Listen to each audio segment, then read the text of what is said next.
Okay, find yourself a box of tissues and listen up. Here are 10 stories that will melt your heart.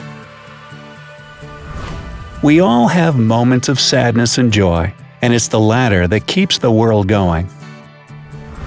Enjoy these 10 heartwarming stories, proving that this world is a happy place, no matter what.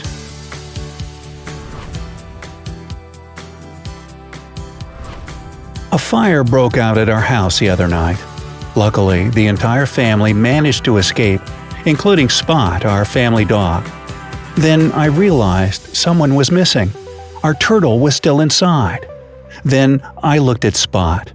He was holding the turtle in his mouth. And this is the story of how one loyal friend saved the other.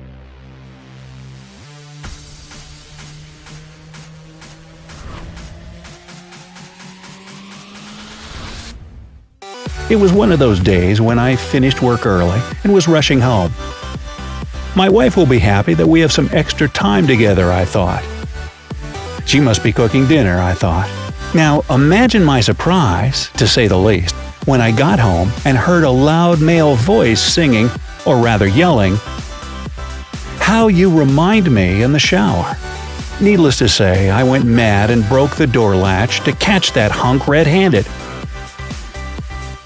Well, it turned out that it was my sweetheart rocking out and singing as if no one could hear. I love my very own Chad Kroger.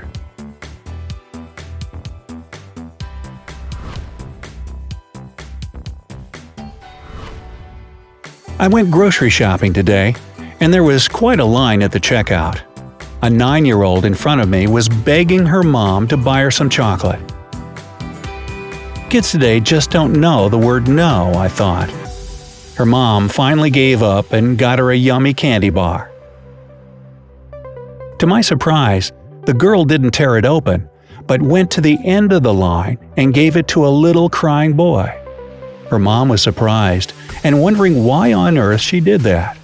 The girl explained that she overheard the boy's mom saying they couldn't afford very much at all, as she was unemployed and desperately looking for a job. I guess some people are born with a big, kind heart.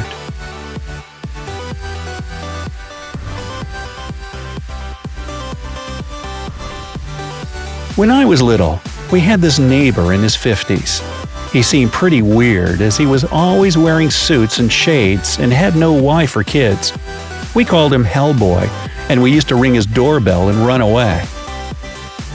Then I learned that he was a former intelligence service officer. He spent his entire life dedicated to his job, which didn't give him the chance to get married or have kids. I felt so sorry for him that I decided to give him the most precious thing I had at the moment: my cat. I gave her to him saying, "Please take her so you don't feel lonely."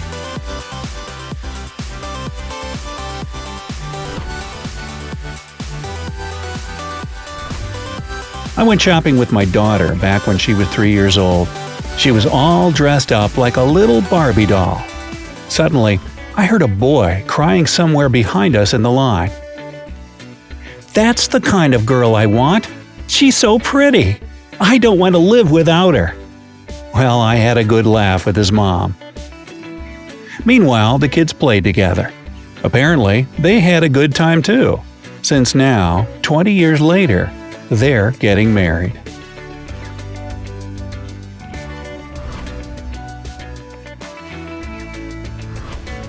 Yesterday, my wife came home from work as mad and tired as can be. She was extremely unhappy with everything: the sink full of dishes, and my sock that had somehow landed on the windowsill. You'd think there was no way to avoid a big fight, but years of living together have taught me some good lessons and tricks. I wrapped my darling in a warm blanket, filled her cup with tea, and did the dishes. The main trick was that I did it all quickly and in silence. Take note, youngsters, real quick and in complete silence. 10 minutes later, my special lady cooled down. In fact, she even apologized for her bad temper. So that's the secret to happily ever after. Not so hard, right?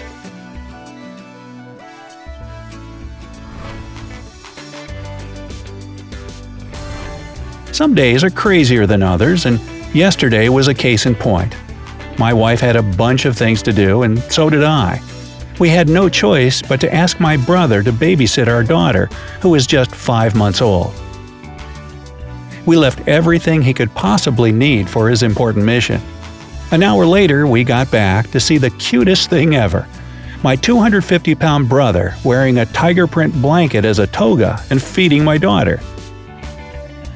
He was using a bottle, but it looked very much like breastfeeding. He said he wanted to feel like a little Madonna. Now we have a good reason to mock him for the next 20 years.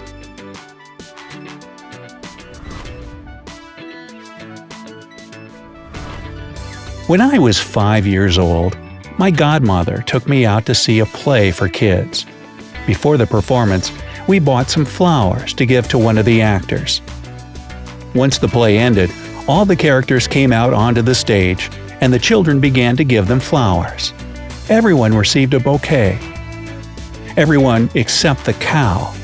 The man who played the cow stood aside and looked sad. I'll never forget those big sad cow eyes. So I went up to him and handed him my bouquet. He was so happy, he picked me up and waved the flowers for all the audience to see. He was telling them that someone gave him flowers too. Someone liked his acting. This was the first time in my life that I had felt really happy that I did something good and important.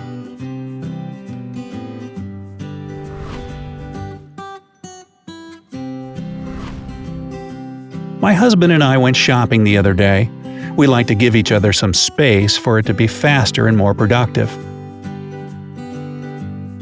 I had got everything off my list when I saw my husband with a shopping cart full of stuff that he clearly didn't need.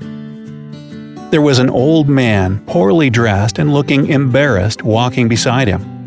My husband paid for everything, got his new friend a taxi, and came back to me as if nothing had happened. Obviously, he didn't know that I'd seen them together.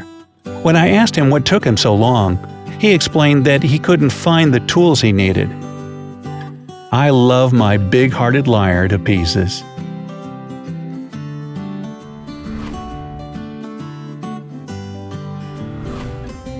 Mom passed away 2.5 years ago. Today my sister sent me a picture with a "Do you remember this?" caption. It was a pair of mittens that were supposed to go with my winter jacket that my mom was knitting for me. She'd only finished one finger. My sister found the right wool and finished what Mom had started. She wrote, "This is a gift to you from Mom." My colleagues will never know why I cried so loudly at work that day. Do you have any sweet stories you'd like to share? Tell us in the comments below.